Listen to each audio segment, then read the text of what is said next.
Good morning students. भारतीय online class में एक बार फिर मैं हिमांशु शर्मा आपका स्वागत करता हूं। तो स्टूडेंट्स, आज हम स्टार्ट करते हैं नया टॉपिक जो है different methods of insect pest control, यानी कीट नियंत्रण की प्रमुख विधियां। तो इस चैप्टर में हम डिस्कस करेंगे कि कैसे इंसेक्ट्स को कंट्रोल करें। तो पहले ये देखते हैं कि एक्चुअल में इन्हें क्यों कंट्रोल करें और कैसे कंट्रोल करें। तो जो इंसेक्ट होते हैं वो एक स्थान से दूसरे स्थान पर बहुत आसानी से क्या करते हैं, ट्रांसमिट होते हैं, चले जाते हैं। तो कीटों को एक स्थान से दूसरे स्थान पर जाने से रोकना, उनकी जो ग्रोथ होती है उसको कंट्रोल करना, और जो उनकी जनरेशन जनरेट हुई है, जो उनकी पॉपुलेशन बढ़ी है, जो उनकी संख्या बढ़ी है, उस संख्या को रोकना कीट नियंत्रण या इंसेक्ट पेस्ट कंट्रोल कहलाता है। ठीक है। और ये क्यों करना आवश्यक है? क्योंकि ये अपनी रिप्रोडक्शन स्किल, अपनी जनन क्षमता के द्वारा बहुत कम समय में तेज़ी से वृद्धि करते हैं, और उसके कारण क्या होता है, जो प्रोडक्टिविटी होती है, जो उत्पादन दर होती है, वो तुरंत ही प्रभावित हो जाती है। तो इसके लिए इनको कंट्रोल करना कंपलसरी है। अब कंट्रोल कैसे करें? तो कंट्रोल करने के लिए इनकी दो मेथड है। तो फर्स्ट है नेचुरल यानी प्राकृतिक नियंत्रण, सेकंड है आर्टिफिशियल यानी कृत्रिम नियंत्रण। तो पहले डिस्कस करते हैं प्राकृतिक नियंत्रण पे। तो प्राकृतिक मतलब नेचुरल, इसमें हम जो क्लाइमेट एनवायरनमेंट कंडीशंस है उसी के बेसिस के ऊपर देखते हैं कि कैसे ऑटोमेटिकली क्लाइमेटिक फेज के थ्रू आउट ये इजीली कंट्रोल होते हैं। तो देखो कैसे। जो फर्स्ट स्टेप है वो है सीजन चेंज, क्लाइमेट चेंज, ऋतु परिवर्तन। आपने देखा होगा सर्दी के बाद में गर्मी, गर्मी के बाद में बारिश, अलग अलग सीज़न चलती रहती है। तो जैसे ही सर्दी ख़त्म होती है और गर्मी स्टार्ट होती है, गर्मी ख़त्म होने लगती है, बारिश का मौसम स्टार्ट होता है, तो गर्मी वाला सीज़न से लेकर सर्दियां स्टार्ट होने से पहले तक का ये जो टाइम होता है, ये मक्खी और मच्छरों के लिए बहुत सूटेबल, बहुत एडेप्टेटिव, बहुत अनुकूलित समय होता है। तो इस टाइम पे आप देखते होंगे मक्खी, मच्छर, कीड़े मकोड़े बहुत ज़्यादा जनरेट होते हैं। लेकिन जैसे ही क्लाइमेट में चेंज हुआ, यानी तापमान कम होता है, सर्दियाँ चालू होती है, तो धीरे धीरे ये क्या होता है, नष्ट हो जाते हैं। तो फिर सर्दियों में होने वाले कीड़े निकलते हैं।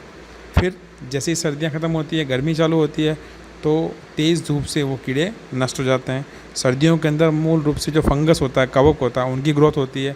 तो ये अलग अलग क्लाइमेटिक कंडीशन के बेसिस के ऊपर ईजीली इनको आसानी से नियंत्रित किया जा सकता है। तो देखो, जब टेम्परेचर हाई होता है यानी तापक्रम बढ़ता है, वर्षा, नमी, प्रकाश, सर्दी, गर्मी, हवा की गति, हवा का दबाव, हिमपात, ये क्या करते हैं, कीटों को प्रभावित करते हैं। मीन्स टेम्परेचर है, जो रेनी सीजन है, मॉइस्चर है, लाइट है, कोल्ड क्लाइमेट है, हॉट क्लाइमेट है, विंड स्पीड है, विंड प्रेशर है, जैसे देखा होगा अपने आंधी, लू वगैरह, स्नोफॉल है। ये वो प्रोसेस हैं जो कीटों की क्वांटिटी को, कीटों की पॉपुलेशन को क्या करते हैं, कंट्रोल करते हैं। फिर बात करते हैं भूमि संरचना, मतलब जो सोयल स्ट्रक्चर होती है, सोयल टेक्सचर होता है, ये भी क्या करता है, कीटों को प्रभावित करता है। कैसे करता है कि जो इंसेक्ट्स होते हैं उनके फैलने या नियंत्रण में, तो इंसेक्ट का जो स्प्रेड है, उसका जो कंट्रोल है, वो जो अपना सोयल टेक्सचर है, सोयल स्ट्रक्चर है, उसके ऊपर इफेक्टेड है। मीन्स कीटों का जो फैलाव व नियंत्रण होता है वो स्थल की आकृति पर निर्भर करता है। जैसे माउंटेन्स, पहाड़, मरुस्थल, डेजर्ट जोन, दलदल, स्वैप, जंगल, फॉरेस्ट, नदियाँ, रिवर, झील, लेक्स, समुद्र, मैरीन, मृदा संरचना, सोयल स्ट्रक्चर और अदर टेक्सचर, ये जो हैं ये सीधे ही इंसेक्ट्स की पॉपुलेशन को इफेक्टेड करते हैं। ठीक है। फिर बात करते हैं नेचुरल एनिमीज़, प्राकृतिक शत्रु। आपने देखा होगा कई तरह के लिजार्ड, छिपकलियाँ हैं, मेंढक है, पक्षी हैं, बर्ड्स हैं, ये कीड़ों को खाते हैं। तो कीड़ों की संख्या इनके कारण कंट्रोल रहती है। क्यों? क्योंकि हमने पढ़ा है 10th क्लास के अंदर, पढ़ा होगा आपने, फूड चेन, फूड वेब, खाद्य श्रृंखला, खाद्य जाल। उसमें एक जीव दूसरे जीव को एज ए फूड, भोजन के रूप में ग्रहण करता है, तो उससे उनकी संख्या नियंत्रित रहती है। तो कई जो वर्म्स होते हैं, कीड़े होते हैं, जंतु होते हैं, ये कीड़ों को खाते हैं, और कई पक्षी होते हैं, ये भी इन कीड़ों को भोजन के रूप में ग्रहण करते हैं, जिससे संख्या नियंत्रित रहती है। फिर बात करते हैं नेचुरल डिजीज़, कीड़ों के अंदर विभिन्न प्रकार के रोग होते हैं और रोग पैदा करने के लिए रिस्पॉन्सिबल है प्रोटोजोआ, बैक्टीरिया, फंगस, वायरस आदि। तो ये कीटों के अंदर रोग उत्पन्न करते हैं, जिससे कीटों की संख्या क्या होती है, कंट्रोल रहती है। तो ये वो तरीके हैं जिनके द्वारा नेचुरली, प्राकृतिक रूप से कीटों को कंट्रोल किया जाता है। अब बात करते हैं कृत्रिम नियंत्रण। अब कृत्रिम नियंत्रण क्या होता है वो देखते हैं कि कृत्रिम नियंत्रण में मेजरली ह्यूमन मेड, मानव के द्वारा किसी न किसी उपकरण, किसी प्रक्रिया, किसी तकनीक का प्रयोग करके क्या करते हैं, इनको नियंत्रित किया जाता है। लेकिन इनको नियंत्रित करने से पहले कुछ इसके बारे में स्टडी, कुछ इसकी नॉलेज रखना ज़रूरी है। जैसे कोई भी कीट है, उसका जो लाइफ साइकिल है, उसकी नेचुरल है, उसकी क्लाइमेटिक हिस्ट्री है, उसका हैबिटेट है, उसका स्वभाव है, उसका रहन सहन है, उसमें कौन कौन सी डिजीज़ जनरेट होती है, वो कैसे प्लांट्स को, कैसे ह्यूमन बींग को, कैसे मानव के जीवन को प्रभावित करता है, ये सारी चीज़ों के बारे में जानकारी आवश्यक है। क्योंकि जब तक अगर हमको कीट के संपूर्ण जीवन चक्र व उसके प्रभाव की जानकारी नहीं होगी, तब तक हम उन्हें आसानी से नष्ट नहीं कर सकते। फिर कीटों की वर्गीकरण व उसकी आकृति विज्ञान की जानकारी, यानी कीटों का क्लासिफिकेशन इंसेक्ट का और उसकी मॉर्फोलॉजी, ये हमें जानकारी होनी चाहिए। फिर है जो इनके कंट्रोल करने के लिए कौन कौन से मेथड यूज़ की जा रही है, कौन कौन सी विधियाँ काम में ली जा रही है, उनका ज्ञान हमें होना चाहिए, उनका नॉलेज हमको होनी चाहिए। फिर है कि जो इंसेक्ट्स होते हैं वो किस लेवल पर इफ़ेक्टेड करते हैं, कि उनसे क्लाइमेट को, उनसे ह्यूमन बींग को, उससे प्रोडक्टिविटी को कितना नुकसान होता है, कितनी क्षति होती है, उसके आधार पर इसका नियंत्रण किया जाता ज़रूरी है। तो कृत्रिम नियंत्रण में हम कुछ विधियों को डिवाइड कर देते हैं, उनका अध्ययन करते हैं। सबसे पहली है फिज़िकल कंट्रोल, भौतिक नियंत्रण। अब भौतिक नियंत्रण में हम क्या करते हैं, तापमान, प्रकाश, आर्द्रता, ध्वनि, बिजली, इनका प्रयोग करके कीटों को कंट्रोल करते हैं। जैसे आपने देखा होगा ताप, एक निश्चित मॉइस्चर पर, निश्चित टेम्परेचर पर कीट क्या करते हैं, ग्रोथ करते हैं। कीटों के लिए जो अनुकूलतम तापमान होता है वो होता है 10 से 35 डिग्री सेंटीग्रेड सेल्सियस टेम्परेचर। इस टेम्परेचर पर जो इंसेक्ट्स होते हैं वो बहुत फास्टली क्या करते हैं, ग्रोथ करते हैं। तो तापमान की इस रेंज को या तो हाई कर दें या फिर लो कर दें, तो क्या हो जाएगा, इजीली इंसेक्ट क्या होते हैं उससे डिस्ट्रॉय होते हैं। जैसे अगर टेम्परेचर को हैवी कर दें, हाई कर दें 60 से 66 डिग्री सेल्सियस, 60 से 66 डिग्री सेंटीग्रेड तापमान पर जो इंसेक्ट होते हैं वो न्यूनतम मिनिमम समय पर रखने पर कीटों की क्या होती है, मृत्यु हो जाती है, कीट क्या होते हैं, डिस्ट्रॉय हो जाते हैं। इसी टाइप से गर्मियों में जहाँ पर अनाज वगैरह है उनको अगर 3 से 4 घंटों तक एक पतली लेयर के रूप में, एक पतली परत के रूप में अगर धूप में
थोड़ी देर के लिए रखा जाता है, लगभग 52 से 55 डिग्री सेल्सियस टेम्परेचर पर अगर रखा जाता है, तापमान पर रखा जाता है, तो जो स्टोरेज वाले इंसेक्ट होते हैं, भंडारण वाले कीट होते हैं, खपरा वगैरह जो अपने पड़े थे, ये सारे के सारे क्या होते हैं, नष्ट हो जाते हैं। तो इसके आधार पर ये अपने पढ़ा है कि इसमें क्या है कि उच्च तापमान पर, हाई टेम्परेचर पर हम कीटों को नष्ट कर सकते हैं, इंसेक्ट को कंट्रोल कर सकते हैं। इसी प्रकार सब्जियों को, फलों को आपने देखा होगा फ्रीज में रखते हैं, तो ये फ्रीज में रखकर या डीप फ्रीज कर उनको आसानी से कंट्रोल कर सकते हैं। तो ये वो मेथड है जिसके द्वारा हम टेम्परेचर के अकॉर्डिंग इंसेक्ट्स को कंट्रोल कर सकते हैं। अब करते हैं नेक्स्ट, जो है लाइट, प्रकाश। सूर्य का प्रकाश सभी जैविक क्रियाओं के लिए एनर्जी प्रोवाइड करवाता है, शक्ति प्रदान करता है, जो कीटों को उसकी विभिन्न जैविक क्रियाएं, बायोलॉजिकल प्रोसेस लाइक इट, जनन, परिवर्धन, ग्रोथ, इनको क्या करता है, वो जनरेट करवाता है। अगर सनलाइट प्रेजेंट नहीं होगी तो न तो इंसेक्ट में रिप्रोडक्शन स्किल होगी, न उनमें डेवलपमेंट होगा, न उनकी ग्रोथ होगी। ठीक है, तो अगर इस लाइट का यूज़ जो रात में निकलने वाले इंसेक्ट होते हैं, जैसे तंबाकू की लट, चने की लट, कातरा, कटुआ लट, सफ़ेद लट, भृंग, ये जो कीट होते हैं, इनको अगर रात के समय लाइट प्रोवाइड करवाई जाती है तो ये उससे अट्रैक्ट होते हैं और अट्रैक्ट होने पर उनको आसानी से डिस्ट्रॉय कर सकते हैं।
तो क्या समझ में आया? कौन कौन से, देखो वापस देखो, टोबैको ग्रब, जो अपना ग्रेम ग्रब होती है, जो कातरा है, जो वाइट गर्ब है, जो बीटल है, ये वो इंसेक्ट हैं जो लाइट से अट्रैक्ट होते हैं। एक साइंटिस्ट थे निपलिंग, 1937, इन्होंने गामा रेज का यूज़ करके एक स्क्रूवर्म फ्लाई इंसेक्ट को कंट्रोल करने के लिए गामा रेज का यूज़ किया था, और इसका इफ़ेक्ट ये रहा कि उन्होंने बहुत इजीली उसको कंट्रोल कर लिया। फिर इसके अलावा बात करें तो कुछ इंसेक्ट ऐसे होते हैं जो लाइट के अकॉर्डिंग अपने फ्लाइंग डायरेक्शन, उड़ने की दिशा को डिक्लेयर करते हैं कि किस तरफ उनको उड़ना है। वो प्रकाश की दिशा पर निर्भर करता है, प्रकाश की मात्रा पर निर्भर करता है। तो अगर उनके लाइट को चेंज कर दें, लाइट के इफेक्ट को कन्वर्ट कर दें, तो उससे क्या हो जाएगा, वो इससे अपने मेन मोटिव से मिस हो जाएंगे, और मिस होने पर इजीली उसको कंट्रोल कर सकते हैं। फिर बात करते हैं नेक्स्ट, वो है आर्द्रता, मॉइस्ट। कीटों को जो डेवलपमेंट के लिए जितनी रिक्वायर टेम्परेचर और लाइट की है, उतनी की उतनी रिक्वायर किसकी होती है, मॉइस्ट की होती है। उतनी की उतनी उनको नमी चाहिए, आर्द्रता चाहिए।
तो अलग अलग जो इंसेक्ट होते हैं उनके लिए मॉइस्ट भी कैसी होती है, अलग अलग है, और उन पर इफेक्ट भी कैसा होता है, अलग अलग होता है।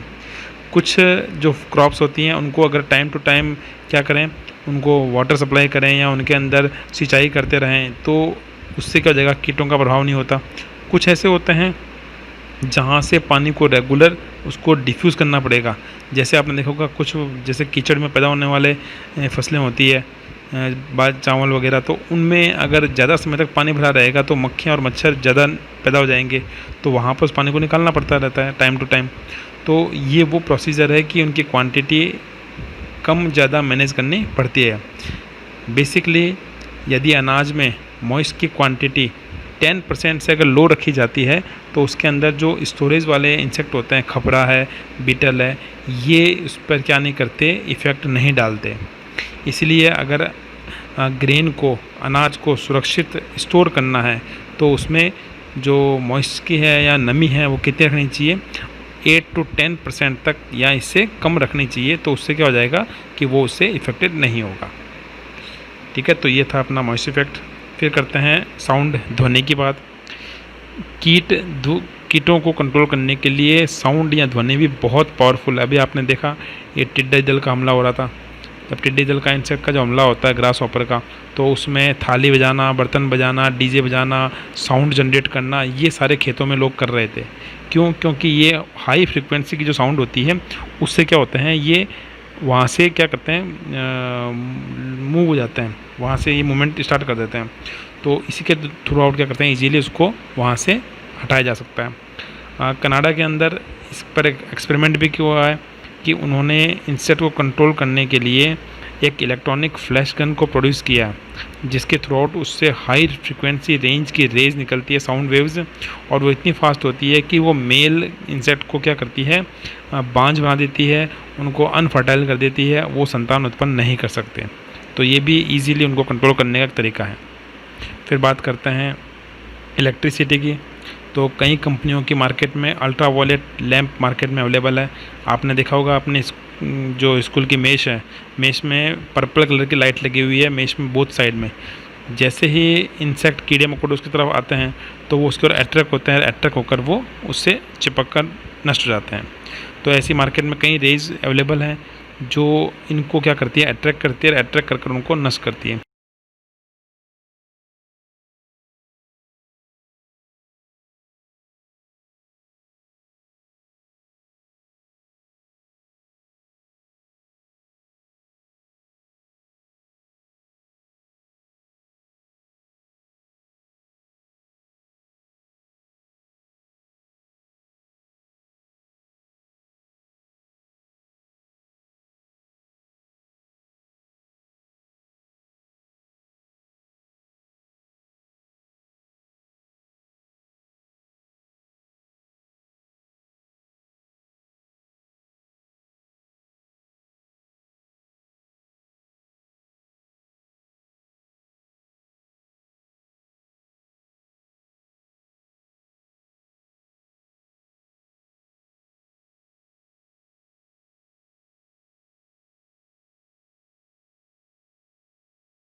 तो आजकल बड़े लेवल पर किसान फार्मिंग में भी इसका यूज़ करते हैं।